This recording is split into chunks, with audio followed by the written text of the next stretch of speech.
En 2026, créer un business n'a jamais été aussi facile. Et pourtant, jamais autant d'entrepreneurs n'ont échoué.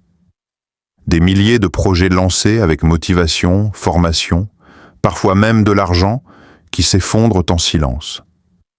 Pas parce que les gens sont mauvais, pas parce qu'ils manquent talent d'idées, mais parce qu'ils tombent dans des pièges invisibles que personne ne montre sur Instagram, YouTube ou dans les formations hors de prix.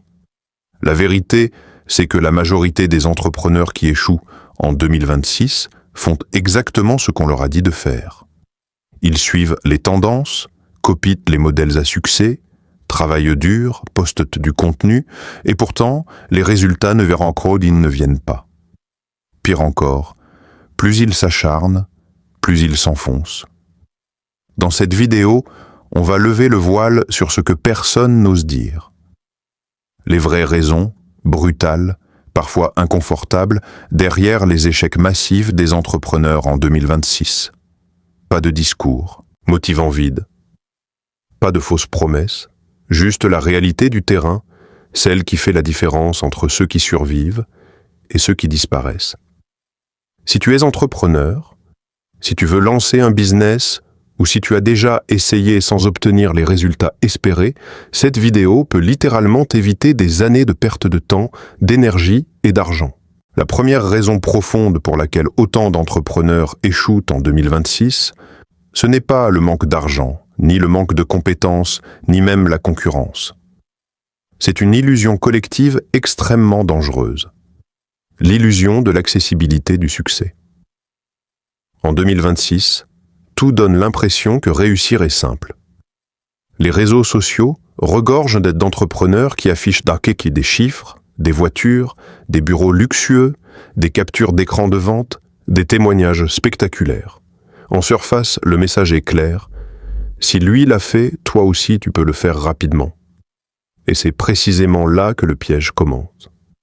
Le cerveau humain fonctionne par comparaison. Quand tu vois quelqu'un réussir, ton esprit ne compare pas ton point de départ réel avec le sien. Il compare ton potentiel imaginaire avec son résultat final, et cette distorsion crée une attente irréaliste dès le départ. Beaucoup d'entrepreneurs se lancent en 2026 avec une vision faussée du temps, de l'effort et surtout du chaos nécessaire à la construction d'un business rentable. Ils pensent inconsciemment que si les résultats ne viennent pas vite, c'est qu'il y a un problème.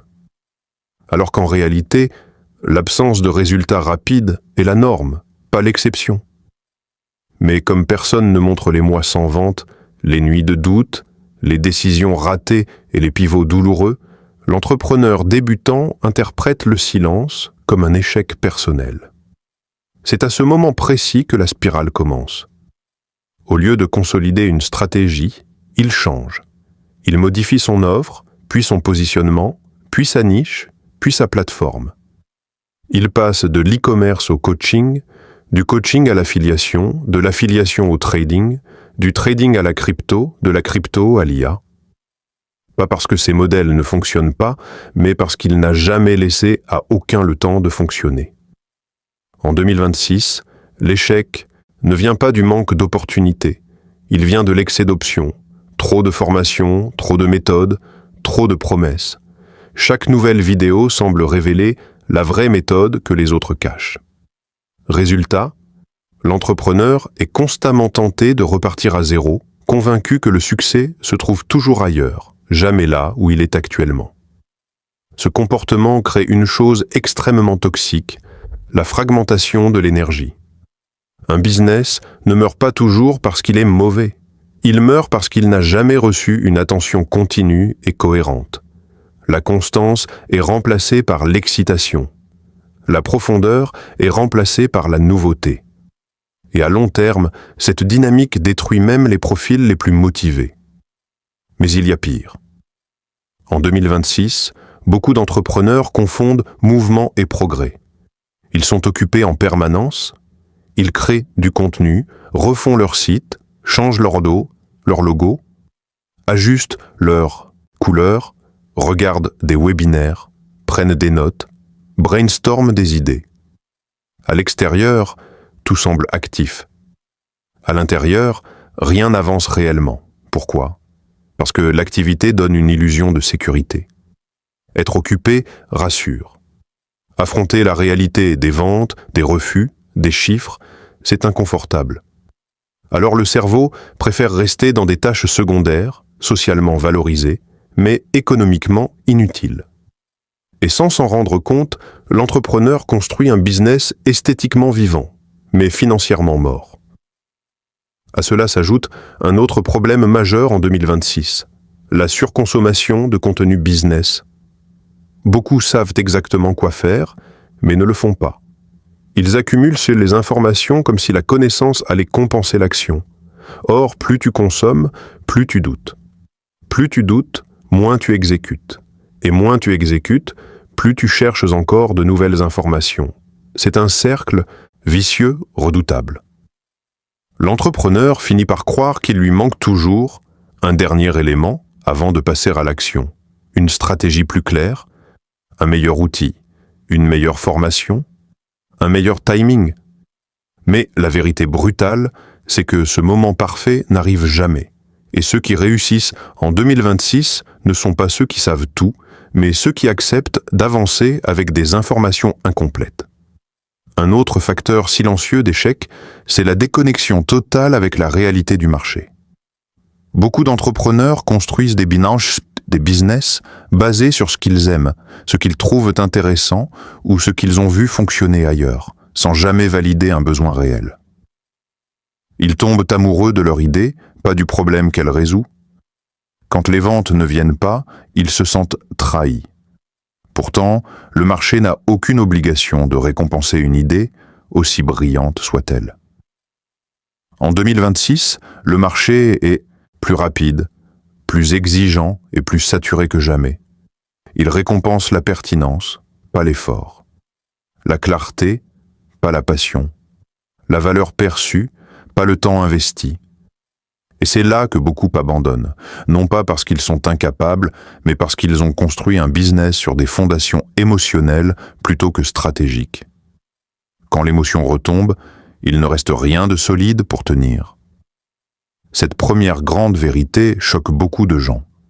En 2026, la majorité des entrepreneurs échouent d'amis non pas parce qu'ils font trop peu, mais parce qu'ils font trop vite, sans direction claire, sans patience réelle et sans confrontation honnête avec la réalité du marché. Et ce n'est que la surface du problème. La deuxième vérité, encore plus dérangeante, derrière les échecs des entrepreneurs en 2026, c'est que beaucoup ne perdent pas leur business. Ils perdent leur identité en cours de route. Et quand l'identité s'effondre, le business suit toujours. En 2026, être entrepreneur n'est plus seulement un métier, c'est devenu un statut social. Dire « je suis entrepreneur » donne une image de liberté, d'indépendance, de vision. Et inconsciemment, beaucoup se lancent non pas pour résoudre un problème réel, mais pour correspondre à cette image. Le business devient alors une extension de l'ego, pas un système économique rationnel. Le problème, c'est que le marché se moque totalement de ton identité. Il ne récompense ni le courage, ni la prise de risque, ni les sacrifices invisibles. Il récompense uniquement la capacité à créer de la valeur perçue et à la délivrer de manière cohérente. Quand l'ego entre dans l'équation, toute critique devient une attaque personnelle et chaque échec devient une remise en question existentielle. C'est pour ça que beaucoup d'entrepreneurs en 2026 évitent les signaux pourtant évidents. Une offre qui ne se vend pas n'est pas remise en cause, on la défend. Un message qui ne convertit pas n'est pas ajusté, on l'explique. Un retour négatif n'est pas analysé, il est rejeté. L'entrepreneur ne protège plus son business, il protège son image. À partir de là, toute amélioration devient impossible. Car améliorer, c'est reconnaître que quelque chose ne fonctionne pas. Et pour quelqu'un qui a confondu son business avec sa valeur personnelle, cette reconnaissance est psychologiquement insupportable. Cette confusion est amplifiée par les réseaux sociaux. En 2026, beaucoup d'entrepreneurs construisent un business vitrine avant même d'avoir construit un business rentable. Ils investissent du temps et de l'argent dans le branding, le storytelling, la posture d'expert, alors que les fondations sont inexistantes. Le décor est solide, mais la maison est vide.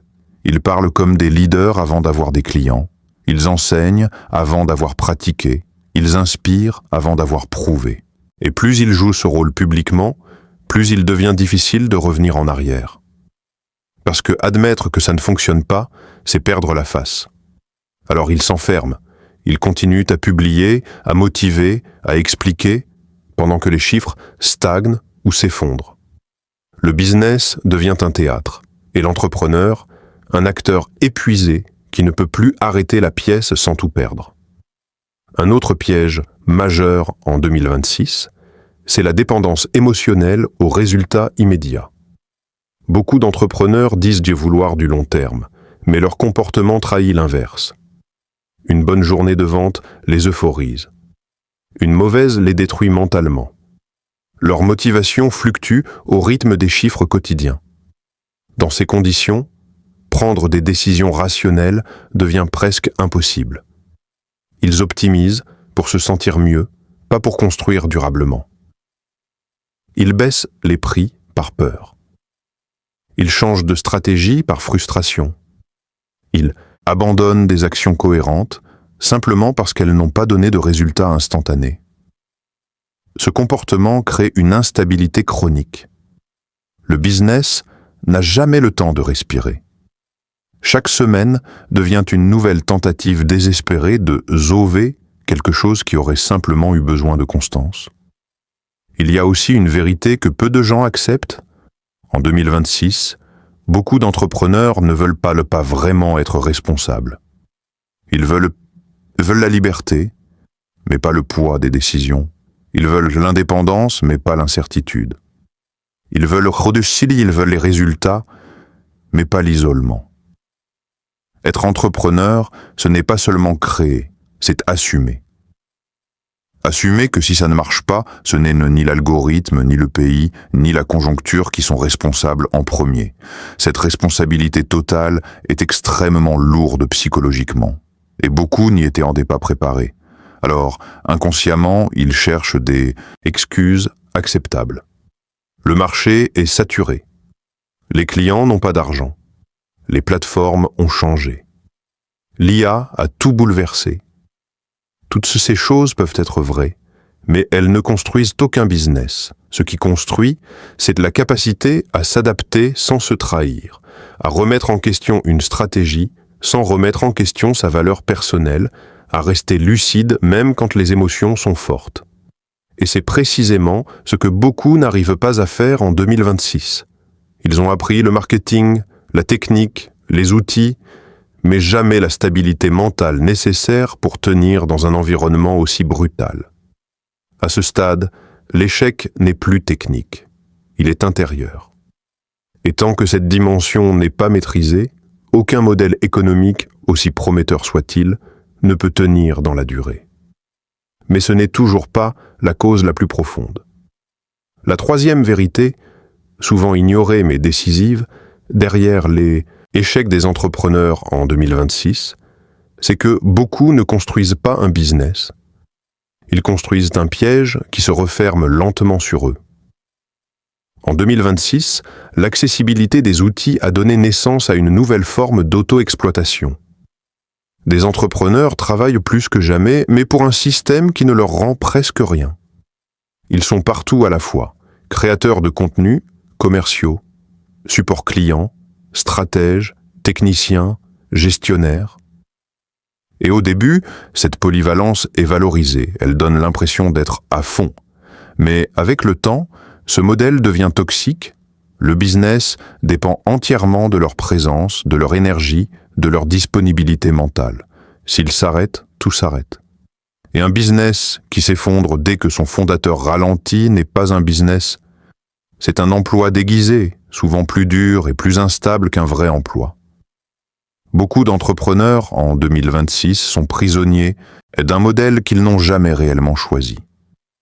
Ils ont copié ce qu'ils ont vu fonctionner ailleurs, sans se demander si ce modèle était compatible avec leur réalité, leur personnalité, leur contexte.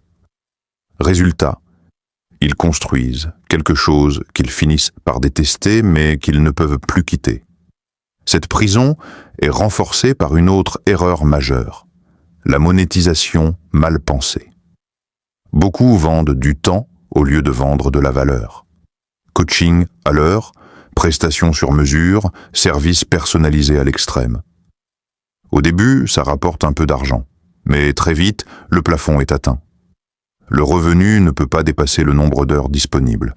Et plus les clients s'accumulent, plus la charge mentale augmente. Chaque client devient une responsabilité émotionnelle. Chaque retard, chaque message, chaque insatisfaction pèse. L'entrepreneur ne construit pas un système, il accumule des obligations. À long terme, ce modèle détruit la créativité, la vision et l'envie. Beaucoup abandonnent, non pas parce qu'ils échouent financièrement, mais parce qu'ils sont mentalement épuisés. Le business devient une source de stress constant, et non plus un levier de liberté. Un autre piège silencieux en 2026, c'est la dépendance à une seule plateforme. Beaucoup construisent leur business entier sur un algorithme qu'ils ne contrôlent pas. YouTube, Instagram, TikTok, Facebook, WhatsApp, peu importe. Tant que ça marche, tout va bien. Le jour où la portée baisse, où les règles changent, où le compte est limité, tout s'effondre.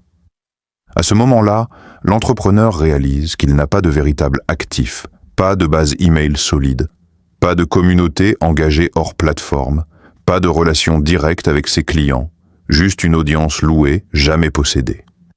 Et en 2026, cette dépendance est plus dangereuse que jamais. Les plateformes optimisent pour elles-mêmes, pas pour ton business. Elles favorisent ce qui retient l'attention, pas ce qui crée de la valeur durable. Miser toute sa survie sur elle, c'est accepter une fragilité permanente. Il y a aussi un problème structurel dont on parle très peu. Beaucoup d'entrepreneurs ne comprennent pas leurs chiffres. Ils regardent le chiffre d'affaires, mais pas la marge. Ils se réjouissent des ventes, mais ignorent les coûts cachés. Publicité, outils, temps, énergie, stress, tout cela a un prix. Résultat, certains réussissent sur le papier, mais s'appauvrissent dans la réalité. Ils travaillent énormément pour un revenu net faible, parfois inférieur à ce qu'ils gagnaient avant. Et comme ils ont publiquement annoncé leur réussite, ils n'osent pas l'admettre. Cette dissonance est extrêmement destructrice. Elle pousse à continuer un modèle bancal par peur du regard des autres, plutôt que de corriger à temps. Et plus le temps passe, plus il devient coûteux de changer. Enfin, en 2026, beaucoup confondent croissance et complexité. Dès que le business commence à générer un peu d'argent, ils ajoutent des offres, des tunnels, des plateformes, des outils, des automatisations. Le système devient de plus en plus lourd, difficile à gérer, fragile. Au lieu de simplifier, il complique. Au lieu de renforcer ce qui fonctionne, il disperse. Et quand un problème survient, ils ne savent plus où intervenir. Le business n'est plus maîtrisé, il est subi. À ce stade, l'échec n'est plus un événement brutal. C'est une lente asphyxie, une perte progressive de contrôle, d'énergie et de clarté, jusqu'au jour où l'entrepreneur se demande comment il en est arrivé là et choisit d'abandonner. Mais il reste encore une vérité, la plus inconfortable de toutes, celle que presque personne n'accepte d'entendre, la quatrième vérité, la plus profonde et la plus dérangeante derrière les échecs des entrepreneurs, ici en 2026, c'est que beaucoup ne voulaient pas vraiment construire un business durable. Ils voulaient surtout échapper à quelque chose. Échapper à un patron. Échapper à un salaire limité. Échapper à une vie qui ne leur ressemblait plus, et ce désir était légitime. Mais en 2026, énormément de projets sont nés, non pas d'une vision claire, mais d'une fuite. Et un business construit sur la fuite finit presque toujours par s'effondrer sous la pression. Quand la motivation principale est l'évitement, chaque difficulté devient une confirmation que ce n'est pas fait pour moi. Le moindre obstacle ravive ce que l'entrepreneur cherchait justement à fuir. La contrainte, l'effort long, l'incertitude. Le business n'est plus un choix conscient. Il devient une prison émotionnelle. Beaucoup se lancent sans avoir réellement accepté la nature du jeu. Ils veulent l'autonomie sans la solitude, la liberté sans la discipline, la flexibilité sans la structure. Or, en 2026 plus que jamais, l'entrepreneuriat exige une maturité mentale que peu de gens développent avant de se lancer.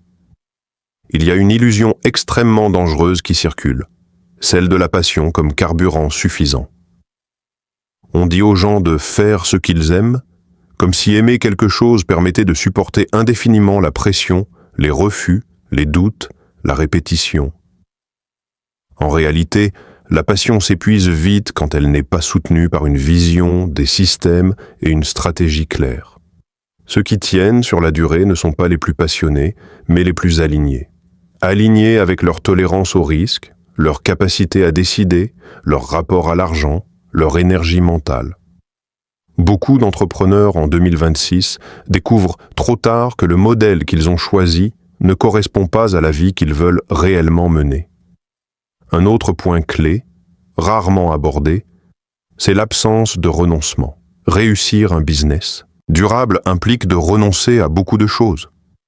Renoncer à certaines opportunités, renoncer à la dispersion, renoncer à plaire à tout le monde, renoncer parfois à une croissance rapide pour une stabilité long terme.